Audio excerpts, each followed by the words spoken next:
Hello friends, ਮੈਂ ਹਰਪਿੰਦਰ ਕੌਰ। ਤੁਸੀਂ ਦੇਖ ਰਹੇ ਹੋ ਇੰਗਲਿਸ਼ ਵਿਦ ਰੂਪ। ਮੈਂ ਐਗਜ਼ਾਮ ਦੀ ਪ੍ਰੈਡਿਕਸ਼ਨ ਦੀ ਵੀਡੀਓ ਪਾਈ ਆ ਫਸਟ ਟਾਈਮ। ਮੈਨੂੰ ਬਹੁਤ ਸਾਰੇ ਸਟੂਡੈਂਟਸ ਦੇ ਮੈਸੇजेस ਆਉਂਦੇ ਸੀਗੇ ਤੁਸੀਂ ਪ੍ਰੈਡਿਕਸ਼ਨ ਦੀ ਵੀਡੀਓ ਪਾਓ, ਤੁਸੀਂ ਪ੍ਰੈਡਿਕਸ਼ਨ ਦੀ। ਸੋ ਮੈਂ ਫਸਟ ਟਾਈਮ ਹੀ ਪ੍ਰੈਡਿਕਸ਼ਨ ਪਾਈ ਸੀਗੀ 24 ਦਸੰਬਰ ਦੇ ਐਗਜ਼ਾਮ ਦੀ। ਸੋ ਮੇਰੀ ਜਿਹੜੀ ਪ੍ਰੈਡਿਕਸ਼ਨ ਹੈ 100% ਟਰੂ ਗਈ ਆ। ਤੁਸੀਂ ਪ੍ਰੈਡਿਕਸ਼ਨ ਦੀ ਵੀਡੀਓ ਵੀ ਦੇਖ ਸਕਦੇ ਹੋ and 24 the exam morning slot compare ਕਰਕੇ ਵੀ ਦੇਖ ਸਕਦੇ ਹੋ। ਸੋ ਜਿਹੜੀ 24 ਜਿਹੜਾ ਐਗਜ਼ਾਮ ਆਇਆ 24 ਦਸੰਬਰ ਦਾ, ਸੋ ਉਹਦੇ ਵਿੱਚ ਲਿਸਨਿੰਗ ਦੇ ਵਿੱਚ ਮੈਂ ਪ੍ਰੈਡਿਕਸ਼ਨ ਦੇ ਵਿੱਚ ਇਹੀ ਕਿਹਾ ਸੀ ਕਿ ਜਿਹੜਾ ਫਸਟ ਪਾਰਟ ਆ ਉਹਦੇ ਵਿੱਚ 1 ਵਰਡ ਜਾਂ 2 ਵਰਡਸ ਹੋਣਗੇ। ਸੇਮ ਉਹੀ ਕੁਐਸਚਨ ਟਾਈਪ ਰਹੀ ਆ। ਸੈਕਿੰਡ ਦੇ ਵਿੱਚ ਮੈਂ ਕਿਹਾ ਸੀ ਕਿ MCQ ਮੈਪ ਜਾਂ ਫਿਰ ਤੁਹਾਨੂੰ ਮੈਚਿੰਗ, ਸੋ ਉਹਦੇ ਵਿੱਚ MCQ ਐਂਡ ਥਰਡ ਵਨ 'ਚ ਮੈਂ ਕਿਹਾ ਸੀ ਲੌਂਗ MCQ ਐਂਡ ਲਾਸਟ ਮੈਂ ਕਿਹਾ ਸੀਗਾ ਡੈਮ ਸ਼ੋਰ ਕੀਤਾ ਸੀਗਾ ਜੇ ਉਹ ਫਾਸਟ ਵੀ ਹੋਗੀ ਤੇ 1 ਵਰਡ ਕੁਐਸਚਨ ਹੋਣਗੇ। ਇਸੇ ਤਰ੍ਹਾਂ ਰੀਡਿੰਗ ਦਾ ਮੈਂ ਕਿਹਾ ਸੀ ਕਿ ਈਜ਼ੀ ਟੂ ਮੋਡਰੇਟ ਲੈਵਲ ਰਹੂਗਾ, ਸੇਮ ਉਹੀ ਲੈਵਲ ਰਿਹਾ। ਐਂਡ ਟਾਸਕ 1 ਰਾਈਟਿੰਗ ਦਾ ਮੈਂ ਕੀ ਕਿਹਾ ਸੀ ਵੀ ਗ੍ਰਾਫਿਕ ਆਉਣਗੇ ਕਿਉਂਕਿ ਪ੍ਰੋਸੈਸ ਪਹਿਲਾਂ ਆ ਚੁੱਕਿਆ ਸੀ। ਸੋ ਸੇਮ ग्राफिक ही आया, किसी किसी लोकेशन ते बार ग्राफ आया और किसी किसी ते टेबल।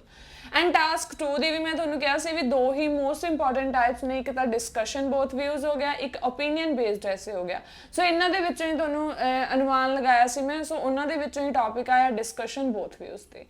सो हुण मैं राइटिंग दी डिटेल तुहानूं इन्फॉर्मेशन दूंगी। ਤੁਹਾਨੂੰ ਸਾਰੇ ਸਟੂਡੈਂਟਸ ਨੂੰ ਪਤਾ ਹੀ ਹੈ ਮੈਂ ਬਹੁਤ ਸਾਰੀਆਂ ਵੀਡੀਓਜ਼ ਵੀ ਅਪਲੋਡ ਕੀਤੀਆਂ ਹੋਈਆਂ ਜਿਹਦੇ ਵਿੱਚ ਦੱਸਿਆ ਹੋਇਆ ਕਿ ਮੇਰੀ ਰੀਡਿੰਗ ਦੇ ਕੁਐਸਚਨਸ ਨੇ ਜਿਹੜੇ same as it is repeat ਹੁੰਦੇ ਨੇ ਐਗਜ਼ਾਮ ਦੇ ਵਿੱਚ। ਕਿਸੇ ਸਟੂਡੈਂਟ ਨੂੰ 13 ਕੁਐਸਚਨ ਹੈ ਜਿਹੜੇ ਐਗਜ਼ਾਮ ਦੇ ਵਿੱਚ ਸੇਮ ਆ ਜਾਂਦੇ ਤੇ ਕਿਸੇ ਨੂੰ 13 ਤੋਂ ਪਲੱਸ ਵੀ। ਸੋ ਇਹ ਮੇਰਾ ਫਸਟ ਐਕਸਪੀਰੀਅੰਸ ਸੀਗਾ ਪ੍ਰੈਡਿਕਸ਼ਨ ਦੀ ਵੀਡੀਓ ਪਾਉਣ ਦਾ ਐਂਡ ਮੇਰੀ ਪ੍ਰੈਡਿਕਸ਼ਨ ਵੀ 100% ਟਰੂ ਰਹੀ ਆ। ਤਾਂ ਮੈਨੂੰ ਇਹਦੀ ਬਹੁਤ ਜ਼ਿਆਦਾ ਖੁਸ਼ੀ ਹੋਈ ਹੈ ਕਿ ਮੇਰੀ ਜਿਹੜੀ ਪ੍ਰੈਡਿਕਸ਼ਨ ਆ ਉਹ ਵੀ ਬਿਲਕੁਲ ਸਹੀ ਰਹੀ ਆ। ਜਿਵੇਂ ਮੇਰਾ ਪਹਿਲਾਂ ਐਗਜ਼ਾਮ ਦੇ ਵਿੱਚ ਮਟੀਰੀਅਲ ਰਿਪੀਟ ਹੁੰਦਾ ਸੇਮ ਐਜ਼ ਪ੍ਰੈਡਿਕਸ਼ਨ ਵੀ ਮੇਰੀ 100% ਟਰੂ ਰਹੀ ਆ। ਸੋ ਹੁਣ ਆਪਾਂ ਸਟਾਰਟ ਕਰਦੇ ਹਾਂ writing the discussion. Task 1 and task 2 ਜੋ ਆਇਆ ਹੈ ਕੁਝ ਲੋਕੇਸ਼ਨਸ ਦੇ ਉੱਤੇ ਇਹ ਵਾਲਾ ਟੌਪਿਕ ਆਇਆ।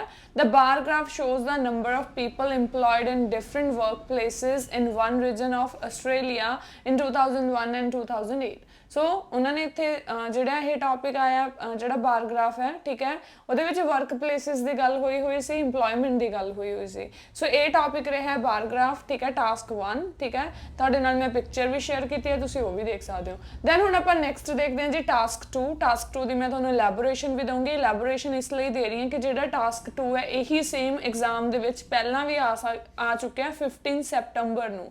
ਸੋ ਸੇਮ ਟੌਪਿਕ ਤੁਹਾਨੂੰ ਵੀ ਆ ਸਕਦਾ। ਇਹ ਕੁਛ ਜਿਹੜਾ ਹੁਣ ਇਹ ਟੌਪਿਕ ਆਇਆ ਇਹ ਤਾਂ ਆਇਆ ਜੀ ਡਾਇਰੈਕਟਰਸ ਨੂੰ ਲੈ ਕੇ, ਤੇ ਜਿਹੜਾ ਇੱਕ ਹੋਰ ਇਸੇ ਨਾਲ ਟੌਪਿਕ ਬਣਦਾ ਤੁਸੀਂ ਉਹ ਰੀਡ ਵੀ ਕਰ ਲਿਓ। ਸੈਲੀਬ੍ਰਿਟੀਜ਼ ਦੇ ਨਾਲ ਵੀ ਬਣਦਾ ਵੀ ਸੈਲੀਬ੍ਰਿਟੀਜ਼ ਦੀ ਜ਼ਿਆਦਾ ਇਨਕਮ ਹੁੰਦੀ ਹੈ ਐਜ਼ ਕੰਪੇਅਰ ਟੂ ਜਿਹੜੇ ਲੋਕਲ ਪੀਪਲ ਹੁੰਦੇ ਆ। ਬਟ ਜਿਹੜਾ ਹੁਣ ਟੌਪਿਕ ਰਿਹਾ ਉਹ ਹੈਗਾ ਡਾਇਰੈਕਟਰਸ ਦੇ ਰਿਲੇਟਡ। ਸੋ ਇਹ ਸੇਮ ਟੌਪਿਕ ਆ ਸਕਦਾ। ਸੋ ਹੁਣ ਸਟਾਰਟ ਕਰਦੇ ਹਾਂ ਆਪਾਂ ਟਾਸਕ 2 ਦੀ ਡਿਸਕਸ਼ਨ। ਜਿਹੜਾ ਟੌਪਿਕ ਸਟੇਟਮੈਂਟ ਹੈ directors of large organizations earn much higher salaries than ordinary employees। ordinary employees ਕਿਹੜੇ ਹੁੰਦੇ ਜਿਹੜੇ common people common worker ਹੁੰਦੇ ਆ। ਕਹਿੰਦੇ ਜਿਹੜੇ directors ਹੁੰਦੇ ਆ CEO ਆਪਾਂ ਕਹਿ ਸਕਦੇ ਹਾਂ ਜਾਂ ਹਾਇਰ ਪੋਜੀਸ਼ਨ ਤੇ ਹੁੰਦੇ ਆ, ਕਹਿੰਦੇ ਉਹਨਾਂ ਦੀ ਸੈਲਰੀ ਜ਼ਿਆਦਾ ਹੁੰਦੀ ਆ ਕਿਹਨਾਂ ਨਾਲੋਂ ਜਿਹੜੇ common employees ਹੁੰਦੇ ਆ। ਸੈਲਰੀ ਕਹਿ ਸਕਦੇ ਹੋ, wages ਕਹਿ ਸਕਦੇ ਹੋ, remuneration ਕਹਿ ਸਕਦੇ ਹੋ। ਕਹਿੰਦੇ some people think it is necessary, ਇਹ ਜ਼ਰੂਰੀ ਹੈ, but others are the opinion that it is unfair। ਤੇ ਕੁਝ ਲੋਕ ਕਹਿੰਦੇ ਵੀ ਨਹੀਂ ਇਹ ਤਾਂ unfair ਹੈ। ਦੋਨੇ ਵੀ ਉਹ ਡਿਸਕਸ ਕਰਨੇ ਤੇ ਆਪਣਾ opinion ਦੇਣਾ। ਸੋ ਡੈਫੀਨੇਟਲੀ ਹੁਣ ਆਪਾਂ ਕਹਿ ਸਕਦੇ ਹਾਂ ਵੀ ਜਿਹੜਾ ਪਰਸਨ ਹਾਇਰ ਪੋਜੀਸ਼ਨ ਤੇ ਹੋਊਗਾ ਤੇ ਇੱਕ ਆਮ ਵਰਕਰ ਹੈ ਤਾਂ ਡੈਫੀਨੇਟਲੀ ਉਹਦੀ ਸੈਲਰੀ ਜ਼ਿਆਦਾ ਹੋਊਗੀ ਕਿਉਂਕਿ ਉਹਨੇ ਸਕਿੱਲਸ ਵੀ ਉਹਦੇ ਕੋਲ ਜ਼ਿਆਦਾ ਹੋਣਗੇ, ਐਕਸਪੀਰੀਅੰਸ ਵੀ ਜ਼ਿਆਦਾ ਹੋਊਗਾ। ਸੋ ਆਪਾਂ ਇਸੇ ਸਾਈਡ ਜਾਵਾਂਗੇ ਫਾਰਮਰ ਵਿਊ ਦੇ ਨਾਲ ਵੀ ਹਾਂਜੀ ਇਹ ਜ਼ਰੂਰੀ ਆ ਵੀ ਉਹਨਾਂ ਦੀ ਸੈਲਰੀ ਹੈ ਜਿਹੜੀ ਜ਼ਿਆਦਾ ਹੋਵੇ ਕਿਉਂਕਿ ਉਹਦੇ ਕੋਲ ਐਕਸਪੀਰੀਅੰਸ ਜ਼ਿਆਦਾ ਹੈ, ਠੀਕ ਹੈ। ਉਹ ਮੇਨ ਆਪਾਂ ਕਹਿੰਦੇ ਹਾਇਰ ਪੋਜੀਸ਼ਨ ਤੇ ਹੋਣਾ ਕੋਈ ਸੌਖਾ ਕੰਮ ਨਹੀਂ ਹੈ। ਹਾਇਰ ਪੋਜੀਸ਼ਨ ਜਿਸ ਦੀ ਹੁੰਦੀ ਆ ਉਹਨੂੰ ਰਿਸਪੌਂਸਿਬਿਲਿਟੀਜ਼ ਵੀ ਸਾਰਿਆਂ ਦੀਆਂ। ਵਰਕਰਸ ਕੀ ਕਰਨਗੇ ਜਿਹੜੀ ਲੇਬਰ ਫੋਰਸ ਹੋ ਗਈ ਉਹਨਾਂ ਨੇ ਸਿਰਫ ਉੱਥੇ ਕੰਮ ਕਰਨਾ, ਬਟ ਜਿਹੜਾ ਮੇਨ ਉੱਥੇ ਪਰਸਨ ਆ ਹਾਇਰ ਪੋਜੀਸ਼ਨ ਤੇ ਉਹਨੇ ਮੈਨੂਅਲੀ ਵੀ ਕਰਨਾ ਵਰਕ ਤੇ ਮੈਂਟਲੀ ਵੀ ਕਰਨਾ, ਉਹਨੇ ਸਾਰਾ ਕੁਝ ਮੈਨੇਜ ਕਰਨਾ, ਠੀਕ ਹੈ। ਕੋਈ ਡਿਫਿਕਲਟ ਸਿਚੁਏਸ਼ਨ ਆਉਂਦੀ ਹੈ ਉਹ ਵੀ ਦੇਖਣੀ ਆ। ਸੋ ਸਟਾਰਟ ਕਰਦੇ ਹਾਂ ਜੀ ਹੁਣ ਇਹਦੇ ਇੰਟਰੋ, ਠੀਕ ਹੈ। ਕਹਿੰਦੇ most of the big corporations CEO salary is incomparable to that of ordinary workers ਜਾਂ ਕਾਮਨ ਵਰਕਰਸ। ਸੋ ਕਹਿੰਦੇ ਬਹੁਤ ਸਾਰੀਆਂ ਵੱਡੀਆਂ ਕਾਰਪੋਰੇਸ਼ਨਸ ਦੇ ਵਿੱਚ ਕੰਪਨੀਜ਼ ਦੇ ਵਿੱਚ CEO ਦੀ ਜਿਹੜੀ ਕੀ ਹੈ CEO ਕੀ ਹੁੰਦਾ ਮੇਨ ਆਪਾਂ ਕਹਿ ਦਈਏ ਵੀ ਹਾਇਰ ਪੋਜੀਸ਼ਨ ਤੇ ਜਿਹੜੇ ਜਾਂ ਆਪਾਂ ਕਹਿ ਦਈਏ ਡਾਇਰੈਕਟਰਸ ਹੁੰਦੇ ਆ ਉਹਨਾਂ ਦੀ ਸੈਲਰੀ ਕਹਿੰਦੇ ਜ਼ਿਆਦਾ ਹੁੰਦੀ ਆ ਆਮ ਲੋਕਾਂ ਨਾਲੋਂ। So some people believe that they are deserve to earn it because of their high education, responsibility and skills, while others are against of. ਤੇ ਕੁਝ ਲੋਕ ਕਹਿੰਦੇ ਵੀ ਹਾਂ ਉਹ ਡਿਜ਼ਰਵ ਕਰਦੇ ਆ ਕਿਉਂਕਿ ਉਹਨਾਂ ਨੂੰ ਸਕਿੱਲਸ ਜ਼ਿਆਦਾ, ਰਿਸਪੌਂਸਿਬਿਲਿਟੀਜ਼ ਜ਼ਿਆਦਾ ਹੁੰਦੀਆਂ ਨੇ। ਸੋ ਕਹਿੰਦੇ ਮੈਂ ਕੀ ਇਸ ਐਸੇ ਵਿੱਚ ਅੱਗੇ ਐਕਸਪਲੇਨ ਕਰਨ ਜਾ ਰਹੀ ਹਾਂ। ਇਨ ਦਿਸ ਐਸੇ I will examine both sides of view and I agree with the former view। ਤੇ ਮੈਂ ਇਹ ਵੀ ਕਲੀਅਰ ਕਰਤਾ ਵੀ ਮੈਂ ਪਹਿਲੇ ਵਿਊ ਦੇ ਨਾਲ ਐਗਰੀ ਕਰ ਰਹੀ ਹਾਂ। ਸੋ ਟੂ ਕਮੈਂਸ ਵਿਦ ਦੱਸਣੇ ਤਾਂ ਹੁਣ ਆਪਾਂ ਨੇ ਦੋਨੇ ਹੀ ਆ, ਦੋਨੇ ਡਿਸਕਸ਼ਨ ਬੋਥ ਵਿਊਜ਼ ਐਸੇ ਦੇ ਵਿੱਚ ਆਪਾਂ ਦੋਨੇ ਪੁਆਇੰਟਸ ਦੇਣੇ ਆ, ਬਟ ਆਪਾਂ ਜਿਸ ਸਾਈਡ ਹੋਵਾਂਗੇ ਉਹ ਆਪਾਂ ਦੱਸ ਦਾਂਗੇ ਆਪਣਾ ਵਿਊ ਦੱਸ ਕੇ। So to commence with, to inaugurate with ਤੋਂ ਸਟਾਰਟ ਕਰ ਸਕਦੇ ਹੋ। ਕਹਿੰਦੇ higher officials of corporates enjoy large pay scale for manifold reasons। manifold ਹੁੰਦਾ ਬਹੁਤ ਸਾਰੇ ਕਾਰਨ ਨੇ। first, people sitting on higher post have to deal with several grave situations। grave ਕਿਹੜੇ ਹੁੰਦੇ ਆਪਾਂ ਜਿਵੇਂ ਕਹਿੰਦੇ ਆ ਗੰਭੀਰ, ਜਿਵੇਂ ਕੋਈ ਵੀ ਸਿਚੁਏਸ਼ਨ ਆ ਜਾਵੇ, ਗੰਭੀਰ ਮੁੱਦੇ ਹੁੰਦੇ ਆ। ਸੋ ਕਹਿੰਦੇ ਉਹਨਾਂ ਨੂੰ ਬਹੁਤ ਜ਼ਿਆਦਾ ਗ੍ਰੇਵ ਜਿਹੜੀਆਂ ਸਿਚੁਏਸ਼ਨਸ ਨੇ ਉਹਨਾਂ ਨਾਲ ਵੀ ਤਾਂ ਡੀਲ ਕਰਨਾ ਪੈਂਦਾ। ਸੋ ਦੇ ਹੈਵ ਟੂ ਕੰਟਰੋਲ ਸੱਚ ਸਿਚੁਏਸ਼ਨਸ ਔਨ ਵਾਰ ਫੁਟਿੰਗ। ਸੋ ਉਹਨਾਂ ਨੂੰ ਹੀ ਕਹਿੰਦੇ ਇਹਦਾ ਧਿਆਨ ਰੱਖਣਾ ਪੈਂਦਾ ਵੀ ਕੁਛ ਵੀ ਹੋ ਸਕਦਾ, ਕੋਈ ਲੜਾਈ ਝਗੜਾ ਹੋ ਸਕਦਾ। ਸੋ ਸਾਰੀਆਂ ਸਿਚੁਏਸ਼ਨਸ ਉਹਨਾਂ ਨੂੰ ਧਿਆਨ ਦੇਣਾ ਪੈਂਦਾ। ਕਾਮਨ ਪੀਪਲ ਦੇ ਤਾਂ ਉੱਤੇ ਜਾਂ ਕਾਮਨ ਵਰਕਰ ਦਾ ਤਾਂ ਕੋਈ ਚੱਕਰ ਹੀ ਨਹੀਂ ਹੁੰਦਾ।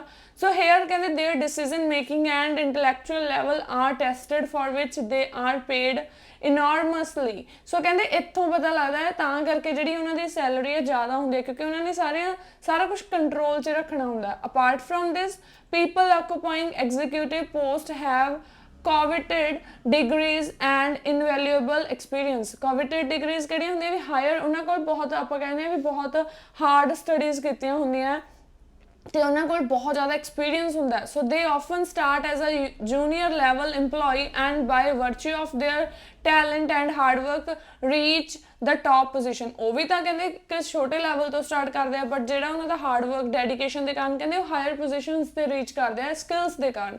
ਸੋ ਹੁਣ ਇਹਦਾ ਰਿਜ਼ਲਟ ਕੀ ਹੋਊਗਾ? Consequently the company has to reward their contribution by offering them a fat pay cheque. Fat pay cheque ਦਾ ਮਤਲਬ ਹੁੰਦਾ, ਸੋ ਕਹਿੰਦੇ ਹਾਂ ਡੈਫੀਨੇਟਲੀ ਫਿਰ ਉਹਨਾਂ ਦੀ ਕੰਪਨੀ ਨੂੰ ਜੋ ਇੰਨਾ ਕੰਮ ਕਰਦੇ ਆ ਤਾਂ ਉਹਨਾਂ ਨੂੰ ਜ਼ਿਆਦਾ ਪੇ ਚੈੱਕ ਦੇਣਾ ਹੀ ਚਾਹੀਦਾ ਹੈ। ਸੋ ਕਹਿੰਦੇ ਉਹਨਾਂ ਨੂੰ ਰਿਵਾਰਡ, ਜਿਵੇਂ ਆਪਾਂ ਕਹਿੰਦੇ ਇਨਾਮ ਦੇਣਾ ਚਾਹੀਦਾ, ਕੰਟਰੀਬਿਊਟ ਕਰਨਾ ਚਾਹੀਦਾ। ਫੈਟ ਪੇ ਚੈੱਕ ਕਹਿ ਸਕਦੇ ਹੋ, ਹਾਇਰ ਰੈਮੂਨਰੇਸ਼ਨ ਕਹਿ ਸਕਦੇ ਹੋ, ਠੀਕ ਹੈ, ਲੁਕਰੇਟਿਵ ਸੈਲਰੀ ਕਹਿ ਸਕਦੇ ਹੋ। So on the flip side ਜਾਂ ਹਾਊਐਵਰ ਕਹਿੰਦੇ there are those who believe that employees who work day and night for company and performing laborious jobs must be given equivalent salary to directors। ਸੋ ਹੁਣ ਉਹ ਲੋਕ ਕਹਿੰਦੇ ਕਿ ਜਿਹੜੇ ਲੋਕ ਆਰਗਿਊ ਕਰ ਰਹੇ ਨੇ ਵੀ ਜਿਹੜੇ ਲੋਕ ਦਿਨ ਰਾਤ ਕੰਮ ਕਰਦੇ ਨੇ, ਜਿਹੜੇ ਲੋਕਲ ਵਰਕਰਸ ਜਾਂ ਆਪਾਂ ਕਹਿੰਦੇ ਆਮ ਵਰਕਰ ਹੁੰਦੇ ਨੇ, ਤਾਂ ਕਹਿੰਦੇ ਉਹਨਾਂ ਨੂੰ ਵੀ ਇਕੁਅਲ ਸੈਲਰੀ ਦੇਣੀ ਚਾਹੀਦੀ ਹੈ। ਕਹਿੰਦੇ ਦੇ ਅਸਰਟ, ਉਹ ਕਿਉਂ ਸੋਚਦੇ ਇੱਦਾਂ? ਉਹ ਸੋਚਦੇ ਆ ਕਹਿੰਦੇ that their efforts are unmatched and they are the backbone of the corporation organization। ਜਾਂ ਕਹਿੰਦੇ ਉਹਨਾਂ ਨੂੰ ਇਹ ਲੱਗਦਾ ਵੀ ਉਹ ਵੀ ਬਹੁਤ ਜ਼ਿਆਦਾ ਐਫਰਟਸ ਕਰਦੇ ਆ, ਦਿਨ ਰਾਤ ਕੰਮ ਕਰਦੇ ਆ, ਤੇ ਕਹਿੰਦੇ ਉਹਨਾਂ ਨੂੰ ਵੀ ਫਿਰ ਬਰਾਬਰ ਦੇਣਾ ਚਾਹੀਦਾ। ਸੋ ਦਸ ਦੇ ਡਿਜ਼ਰਵ ਟੂ ਗੈਟ ਹਾਇਰ, ਉਹਨਾਂ ਨੂੰ ਲੱਗਦਾ ਵੀ ਉਹ ਵੀ ਡਿਜ਼ਰਵ ਕਰਦੇ ਵੀ ਉਹਨਾਂ ਨੂੰ ਹਾਈ ਰੈਮੂਨਰੇਸ਼ਨ ਦਿੱਤੀ ਜਾਵੇ comparable to those of manager and executives. So even so I believe that. So ਇਸ ਕਾਰਨ ਆਪਾਂ ਦੂਸਰੇ ਤਾਂ ਇੱਕ ਪੁਆਇੰਟ ਨੂੰ ਇਲੈਬੋਰੇਟ ਕਰਤਾ ਵੀ ਉਹ ਕਿਉਂ ਇਦਾਂ ਸੋਚਦੇ ਆ, ਕਿਉਂਕਿ ਜਦ ਆਪਾਂ ਪਹਿਲਾਂ ਹੀ ਕਹਤਾ ਵੀ ਮੈਂ ਫਾਰਮਰ ਸਾਈਡ ਆ ਤਾਂ ਮੈਂ ਅਗੇਨ ਇਹਦੇ ਵਿੱਚ ਆਪਣਾ ਵਿਊ ਦੱਸ ਦੂੰਗੀ। ਈਵਨ ਸੋ ਕਹਿੰਦੇ I believe that although higher officials do not do a lot of manual work. ਭਾਵੇਂ ਕਿ ਆਪਾਂ ਕੰਪੇਅਰ ਕਰਕੇ ਪੁਆਇੰਟ ਦੇਤਾ ਵੀ ਭਾਵੇਂ ਜਿਹੜੇ ਹਾਇਰ ਆਫੀਸ਼ੀਅਲਸ ਹੁੰਦੇ ਆ ਉਹ ਮੈਨੂਅਲ ਵਰਕ ਨਹੀਂ ਕਰਦੇ, ਬਟ ਕਹਿੰਦੇ they are always under stress as they have to manage the whole company and its staff judicially. ਪਰ ਉਹਨਾਂ ਦੇ ਮਾਈਂਡ ਤੇ ਕਹਿੰਦੇ ਹਮੇਸ਼ਾ ਸਟ੍ਰੈਸ ਬਣਿਆ ਰਹਿੰਦਾ ਵੀ ਉਹਨਾਂ ਨੇ ਸਾਰਾ ਕੁਝ ਕਹਿੰਦੇ ਮੈਨੇਜ ਕਰਨਾ ਹੁੰਦਾ, ਸਾਰਾ ਕੁਝ ਦੇਖ ਕੇ ਚੱਲਣਾ ਹੁੰਦਾ। ਹੁਣ ਕੰਪੇਅਰ ਕਰਕੇ ਫਿਰ ਅਗੇਨ ਤੋਂ ਆਪਾਂ ਉਹੀ ਪੁਆਇੰਟ ਦੇਤਾ। ਦੈਨ ਕਨਕਲੂਜਨ 'ਚ ਆਪਾਂ ਕੀ ਕਹਾਂਗੇ? ਇਨ ਦਾ ਕਨਕਲੂਜਨ ਕਹਿੰਦੇ I am convinced that it would be fearless. ਇਹ ਸਹੀ ਨਹੀਂ ਹੋਊਗਾ। ਇਫ ਵਾਲੀ ਸਟਰਕਚਰ ਲਗਾ ਦੋ, ਕਹਿੰਦੇ ਇਫ ਡਾਇਰੈਕਟਰਸ ਦੀ salary is equal to simple workers, ਜੇ ਉਹਨਾਂ ਦੀ ਸੈਲਰੀ ਕਹਿੰਦੇ ਸਿੰਪਲ ਵਰਕਰਸ ਦੇ ਬਰਾਬਰ ਹੁੰਦੀ ਆ। So their earning must be higher than others because their knowledge ਜ਼ਿਆਦਾ ਹੁੰਦੀ ਹੈ, ਸਕਿੱਲਸ ਕਹਿ ਸਕਦੇ ਹੋ, practice and reputation are significant parts of corporations growth and future. So ਇਹ ਚੀਜ਼ਾਂ ਵੀ ਕਹਿੰਦੇ ਮੈਟਰ ਕਰਦੇ ਨੇ, ਤਾਂ ਹੀ ਕੰਪਨੀ ਗਰੋ ਕਰਦੀ ਹੈ, ਇਸ ਕਰਕੇ ਉਹਨਾਂ ਦੀ ਜਿਹੜੀ ਸੈਲਰੀ ਹੈ ਉਹ ਜ਼ਿਆਦਾ ਹੁੰਦੀ ਹੈ। ਬਿਲਕੁਲ ਸਿੰਪਲ ਟੌਪਿਕ ਸੀਗਾ ਐਂਡ ਇਹੀ ਟੌਪਿਕ ਕੰਪੇਅਰ ਹੋ ਕੇ ਤੁਹਾਨੂੰ ਸੈਲੀਬ੍ਰਿਟੀਜ਼ ਦੇ ਨਾਲ ਆ ਸਕਦਾ ਹੈ। ਸੋ ਜ਼ਰੂਰ ਇਸ ਟੌਪਿਕ ਨੂੰ ਕਰ ਲਿਓ। ਉਹ ਟੌਪਿਕ ਇਹ ਹੈ ਵੀ ਜਿਹੜੇ ਪੋਲੀਟੀਕਲ ਲੀਡਰਸ ਨੇ ਜਾਂ ਸੈਲੀਬ੍ਰਿਟੀਜ਼ ਹੁੰਦੇ ਆ ਉਹਨਾਂ ਦੀ ਜਿਹੜੀ ਇਨਕਮ ਆ ਉਹ ਜ਼ਿਆਦਾ ਹੁੰਦੀ ਹੈ ਆਮ ਲੋਕਾਂ ਨਾਲੋਂ। ਸੋ ਤੁਸੀਂ ਇਸ ਨਾਲ ਕਿਸ ਹੱਦ ਤੱਕ ਐਗਰੀ ਕਰਦੇ ਹੋ ਜਾਂ ਡਿਸਐਗਰੀ, ਡਿਸਕਸ਼ਨ ਬੋਥ ਵੀ ਉਸ ਤੇ ਵੀ ਆ ਸਕਦਾ ਹੈ। ਇਸ ਕਰਕੇ ਮੈਂ ਤੁਹਾਡੇ ਨਾਲ ਵੀਡੀਓ ਸ਼ੇਅਰ ਕੀਤੀ ਹੈ ਕਿ ਨੈਕਸਟ ਟਾਈਮ ਵੀ ਤੁਹਾਨੂੰ ਐਗਜ਼ਾਮ ਦੇ ਵਿੱਚ ਇਦਾਂ ਦੇ ਟੌਪਿਕ ਆ ਸਕਦੇ ਆ। ਓਕੇ ਫਰੈਂਡਸ, ਜੇ ਤੁਹਾਨੂੰ ਮੇਰੀ ਅੱਜ ਦੀ ਕਲਾਸ ਵਧੀਆ ਲੱਗੀ ਲਾਈਕ ਤੇ ਕਮੈਂਟ ਕਰਕੇ ਜ਼ਰੂਰ ਦੱਸਣਾ। ਮਿਲਦੇ ਹਾਂ ਜੀ ਨਵੀਂ ਵੀਡੀਓ ਦੇ ਨਾਲ। Bye bye, take care.